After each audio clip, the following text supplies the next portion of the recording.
So hi everyone, I am Nguyen Trieu, and I am by day a managing director for an international bank in London.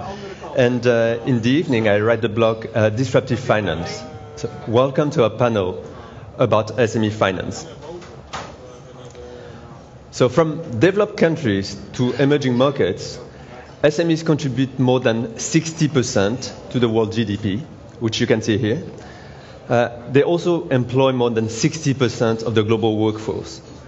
And despite the importance of small companies, financing for SMEs is getting more expensive, is getting harder, and not cheaper. In the US, for example, SME loans have decreased to 25% of global overall business loans, down from 33%. And in emerging markets, for example, financing is the second largest problem for SMEs. So it seems like an obvious gap for fintech to fill. It's a huge market, there's less competition, a lot of opportunities for automation, and new business models are possible. But from a cabbage to an Amazon, from PayPal to Amazon, from PayPal to Funding Circle, what will be the winning models for SME financing? So what is the future of SME financing? So to help us answer this question, we have two very great panelists who are both operators and investors in that space. So on my right, we have Peter Verha, who has been a fintech entrepreneur long before fintech was a fashionable word. So in 1999, he was one of the founders of Alex, which went on to become the largest online broker in Holland, and was sold for $400 million in 400 million euros in 2007. He has personally invested in 700 loans in SMEs, and is currently working on a platform, on a hybrid platform that will launch this summer. On my left, we have Michael Treskow. Michael is a principal at Accel Partners and is specialized in fintech. In particular, he helped to invest in a Funding Circle. He's a board member of GoCardless, and he's a board observer at WorldRemit. And he has been involved in technology for a long, long time also, for more than a decade, previously at Warburg Pincus and Morgan Stanley. So let's give a warm welcome to our panel.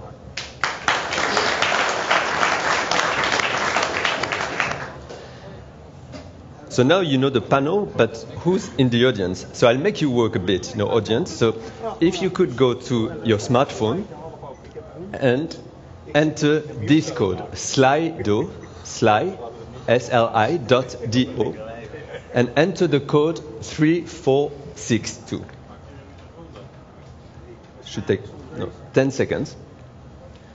Once you do that, hopefully Robin will send a question to your phone. So I don't know if you see the question. Very, very quick question. And if we can see the results on the screen. Who are you, audience? Do you work for large organizations? Do you work for a startup? Do you work for something else? So hopefully we're going to see that on the screen.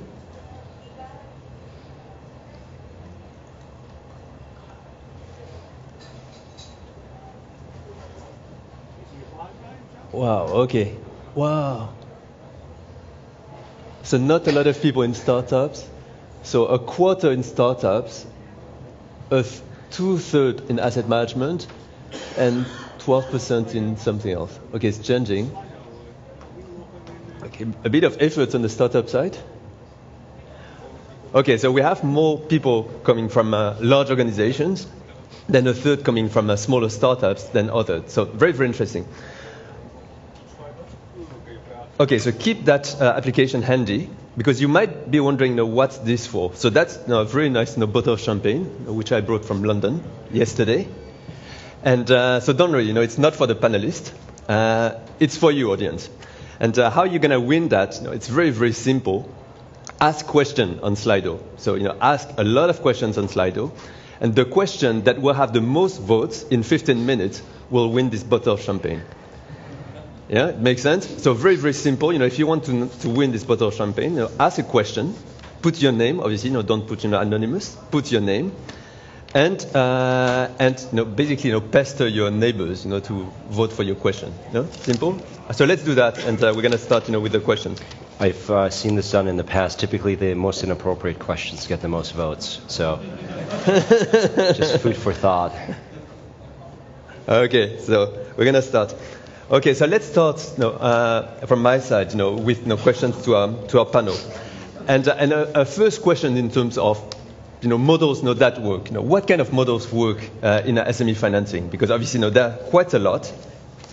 There are quite a lot of models between platforms, I would say, and then you would have invoice financing, and then you would have things around platforms very, very specialized on a single market. So first questions to Michael, because you see a lot of startups. What, in your opinion, works or doesn't work in SME financing? What do you find attractive in that space?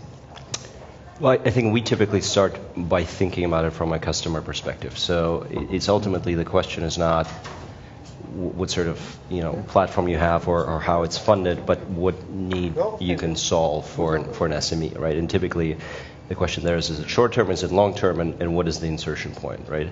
And I think ultimately that's how we think about the offering. So for example, for Funding Circle, where we are an investor, they do unsecured loans, they do very quick processing of these loans, and they use alternative data. And so that's one of the value adds that we see, and that is why the model is working in that case. And apart from Funding Circle, for example, are there other models that you really like in SME financing?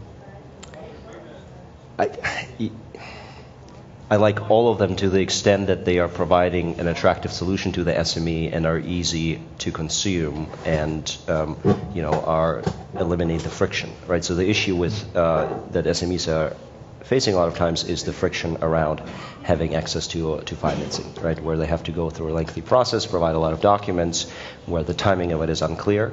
And there's a variety of models that are trying to address these needs. So how you ultimately structure that product is a matter of choice. What matters is if you think from an SME's perspective, are they ultimately going to want to use that product frequently? And that's what we're focused on. There are some good questions over there. But first, somebody wants to know what kind of champagne is good champagne? I'm not a specialist in champagne, but it was a decent price. Well, can I first respond to? Yeah. To what Michael is saying, because he's talking about the customer, and I would say for me the most important thing is who is the customer, because most platforms have two types of customers. They have the companies who want the credit, and on the other side they have the investors. And from my point of view, as an investor, most of the platforms are only concentrating on the companies who need money, because that was your first question. How is the loan application? How fast is the loan application? I'm not interested in it. As from a point of an investor, I'm curious to know how are these platforms going to protect my investment? Yeah, there was a question in the room from somebody. Yeah. And I'm very, very pessimistic right now. From the 700 loans, I think most of them, they are from my own judgment, but if you are an unexperienced investor, it will be very difficult on a platform to make money. Yeah, there was a question from the audience: who is going to do the underwriting? Now the underwriting, that's me, or we, that are asset managers who invest in loans, and they have to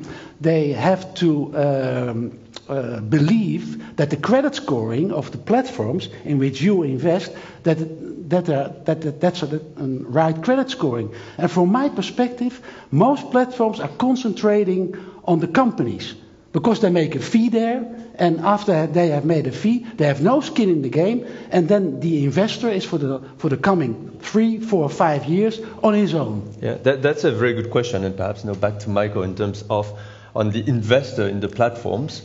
Do you think that there's a risk that people who would be individuals are investing in something which they don't really understand? Because assessing the risk of an SME obviously is very, very difficult.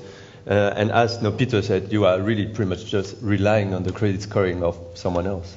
100%, right? So I think if you're thinking about a peer-to-peer model, you as the platform ultimately have to ensure that your underwriting and credit ratings are representative and protecting the investor, right? So the problem with the model is such that in the short term you will say, well, I don't really care because, as you pointed out, most of my P&L is based on charging the SME, right? But in the long run, of course, if you are lacking the trust of the investors who no longer can rely on your ratings, that will come back to bite you, right? And so you have to take a long-term view and, of course, to make sure that you develop trust with the investor. I will, to me, a bigger picture, though, ultimately, when I look at these platforms, that's a question of how do you get funding to ultimately provide loans to SMEs, right? So, and typically in my experience when it comes to these platforms, in the long run, if you're doing your job well, you'll always be able to attract investors because of the interest rates you're providing and direct access and eliminating the middlemen, et cetera, et cetera. The question to me is much more when I look at these opportunities, how do you acquire the SMEs? And that's also why I focused on that, because ultimately the other one is just a matter of sourcing capital. Well, I take an opposite view, of course. That's good. Because my question to you is, what is your skin in the game after you have made a fee on the loan side? Yeah, which is perhaps that's a question I wanted to ask you to you, Peter, in terms of you as an investor who has invested in a lot, I think 700 loans, and obviously even in Holland you have a lot of platforms. What do you think works and what doesn't work? As a platform and for you as an investor? Well, I don't believe in a business model which is based on a fee, on a one-time fee from the either from the company who needs a loan or from the customer who is investing. I'm more of, for me, platforms are banks, are shadow banks, and a bank makes its money during the time of the loan.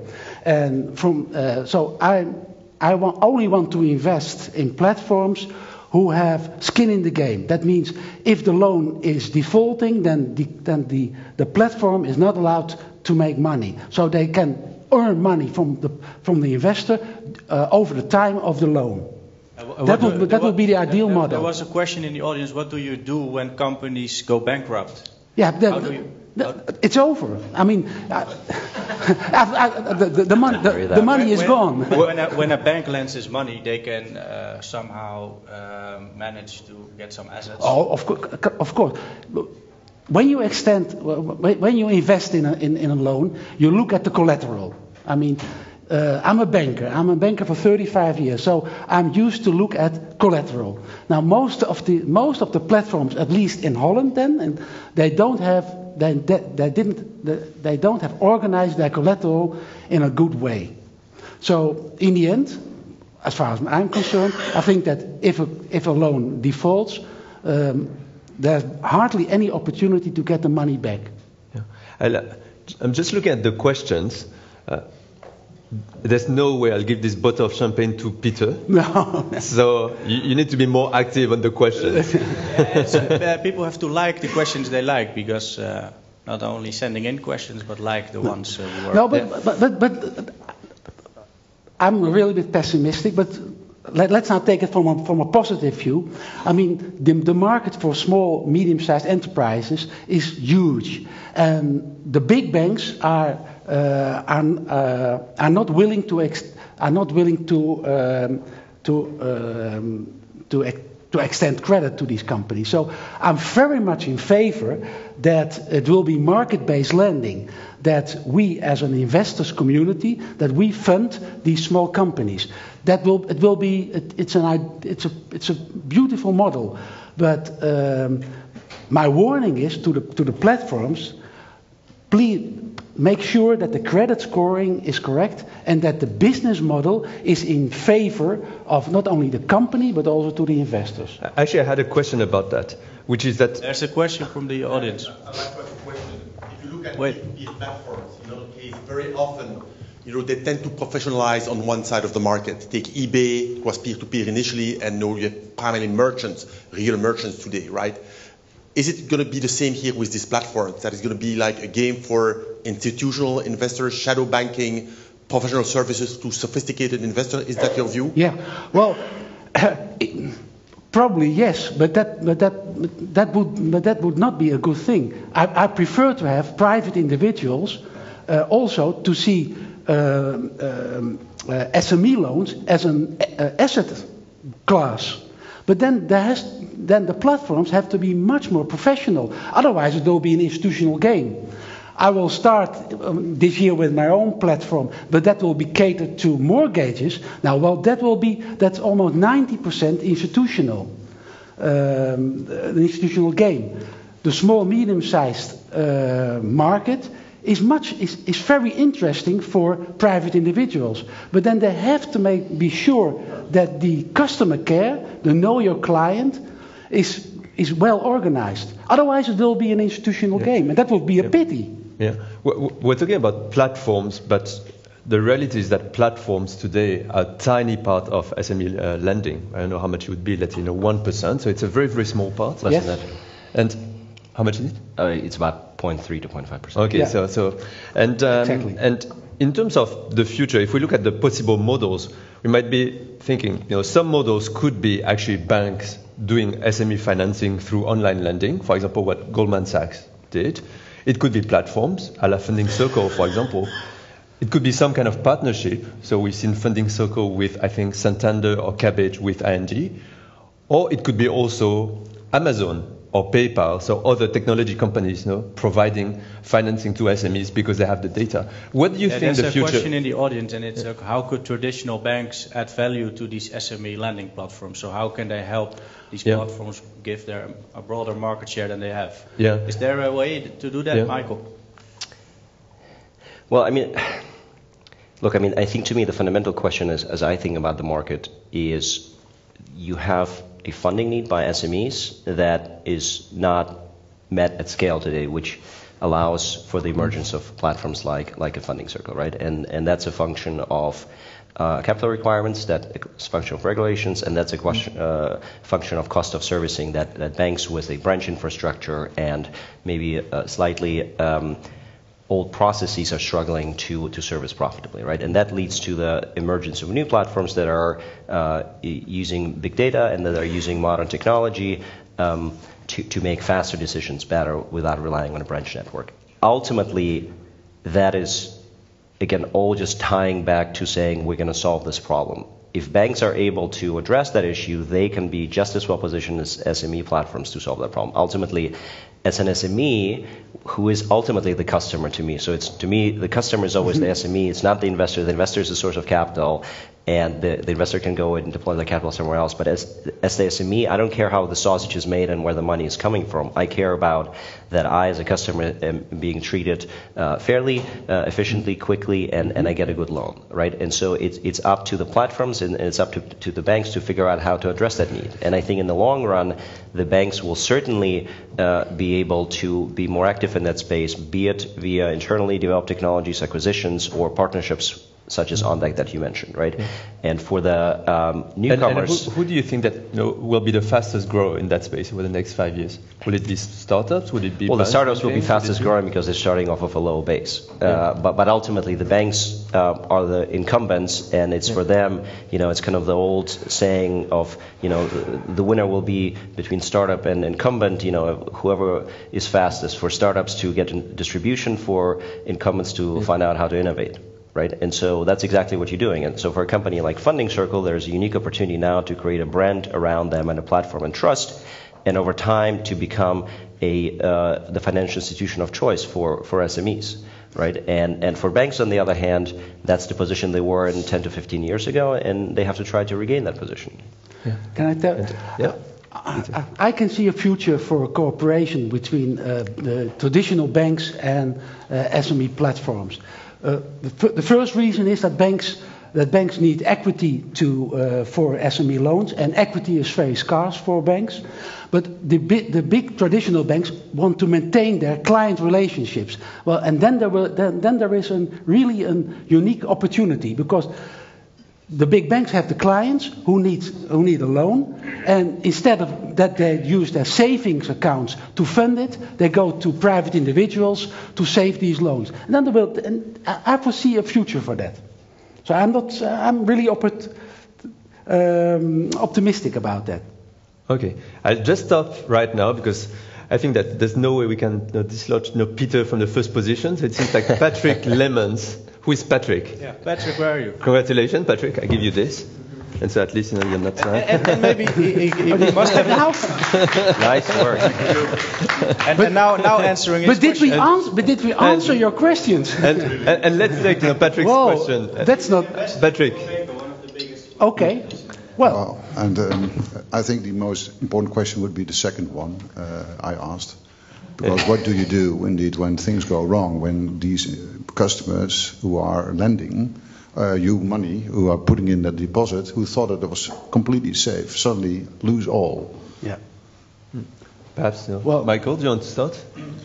Yeah, I think that's the big question for new platforms who have emerged in a low interest environment where it's much easier to attract funding, and B, have not been through a recession cycle, right? And that's going to be ultimately the stress test, and that's why it's imperative for them to, in this relatively good environment, make sure that their processes are in place to be sustained throughout the downturn, for sure. And that's ultimately, if you want to build a long-term company, you have to think about what would happen in a 2008 redone, etc. Yeah, more concretely, for example, how is it done at Funding Circle? How do they look at these kind of things? Yeah, I mean, I think it starts with saying you want to take compliance very seriously and you want to take underwriting very seriously, right? I think to your point, Peter, it's exactly right. You need to make sure that you underwrite with the investors in mind and that you establish credibility and that you make sure that, the promises indicated by the ratings are fulfilled, right? But I don't want to name a specific platform because that's not fair. But I've invested through almost all platforms, and I think that most of them, that the information they give to investors is really, really bad. I mean, who have invested here in an SME loan? Who've provided some? You. And did it go well, or what's your experience on that?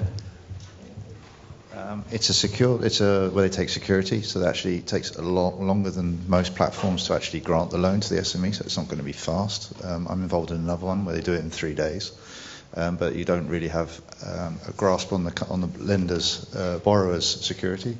Some of the loans have gone bad, and they have gone after the security, and in the end, the director's guarantee meant that they had to sell the house. Yeah. So it can go bad. When I look at all the platforms, I skip all the ones where don't look at the security for the loan. And they're the ones that... You mean the collateral? You mean the collateral? Collateral, sorry, yes. Yeah. Patrick's question is going to kill all the others. Yeah. And I'm staying away from those. I'm only looking at the ones that provide some sort of asset where there's some sort of security, which could be the business or plant, machinery, directors' houses, and so on. Can I say something? No, I think that most, and it's your question. The danger is that platforms who only advertise with interests on 10%, 12%, that most private individuals with no real asset manager behind them, no advice from an asset manager, say, well, this is an interesting way of making money, and they only look at the interest rates, and they forget that if the loan is defaulting, that your loss is much bigger than the interest owned. And I think there's a big responsibility for all the platforms to look at the investor side, more to the investor side than to the loan application side. Probably you have to do both, but the emphasis is now on and Michael, granting loans. What does Funding Circle exactly in a concrete way does to protect the customers, the providers of the loans? I think it ultimately starts by doing the underwriting right? So take your point into account. So Funding Circle, for example, releases all the data on their loans and are in very active dialogue with investors like yourself, who in some cases go to unbelievable length to analyze the data. Probably that's the UK, because in the Netherlands, I can tell you from experience, that's not true. But that's exactly my point. So if you don't have that attitude and if you don't take that very seriously, I think in the long run you will not be around. It's just a matter of fact, because if you're ultimately competing versus a bank which has a whole underwriting department. So if you don't take that role seriously, then of course things are going to go badly. To me, it's obvious. Which is a very good point, because what we're seeing at the moment, we're seeing a lot of platforms, tens or hundreds of platforms being created, and it seems like each of these platforms are just trying to replicate, their own mini bank, basically, their own credit scoring, etc., etc. Which is not very efficient. We're already talking about automation, fintech, all these kind of things. So does it make sense? And what's the model in the future? Are we going to see some basically mutualization between the different parts, between KYC, credit scoring, etc., or is it still going to be very, very separate? Perhaps, Peter? Peter, you're going to launch in the summertime an SME platform, and you invested in Funding Circle. And there's a question from Chris. Or perhaps let's just finish on this part. Okay. Then but I think that's a very important question that Chris has. So we get on later on that. Do you want me to answer Michael's question first? Yes, go on. Yeah, well, credit scoring is key, of course, because from an investor point of view, if you don't go through, let's say, through Robeco, as an asset manager, you have to do your own analysis. Then the credit scoring is the only thing you can look at. So I have to trust the platform. I think there would be a sort of model whereby, whereby rating agencies like Standard & Poor's or Moody's are going into this particular field and will give a more objective credit analysis than the platforms. I would welcome that from an investor's point of view. If that's an answer to your question. Do you think that's happening or not in terms of mutualization of functions across platforms, or is it each platform doing its own thing? I think it's an interesting question. I think it's kind of the same question you can pose back to should every bank use the same underwriting standards, right? And that's ultimately, if you can come up with sort of the one golden source, sure, that would be great, and any platform would welcome that. Yeah. Right. Yeah. But you're not seeing that. Well, it's just a question of finding consensus and to what extent different geographies and different types of investment call for a different type of credit scoring. And the other point is to what extent each platform can use the same type of data. So part of the advantages for the new platforms is that they're able to incorporate new types of data to make their scoring decisions as opposed to just FICO scores and equivalents. And the extent to which others are open to it, of course, it would be good to have some sort of common standard. And does Funding Circle publishes the default rates? Sure, it publishes all the data on every single loan. You can download it from the website. Yeah, that's true. But let's not forget, it's market-based lending. It's capital market. So why not use the same tools as we use in public bonds, where there are central rating agencies? Now, I know the rating agencies have made some mistakes in 2008 and the years before, but nevertheless, this is it's capital-based, it's market-based lending. So why not use the tools which we Michael, No, I fully agree. I mean, look, I think in the end, a few years from now, I doubt that most consumer investors will want to sit in front of a screen and pick individual loans. So you are a prosumer, clearly, and you also seem to enjoy this activity a lot. I think. No, that's not. Not really. There's nothing bad. I would enjoy it. I would love to see that companies like Robeco will do the asset allocation and for me. But it's not available. I think that's my point. So I think there is over time there is going to be for pension funds, but not for private individuals. But there is going to be an abstraction. I'm sorry. I think we're going to go out of time. So, I really wanted to benefit from both of your great minds. For last question, we have a few entrepreneurs, we have a few bankers and others in the room, and taking a step back, not talking about SME financing. What do you think, if someone were to launch a startup in fintech today, what's the biggest opportunity? What's the gap?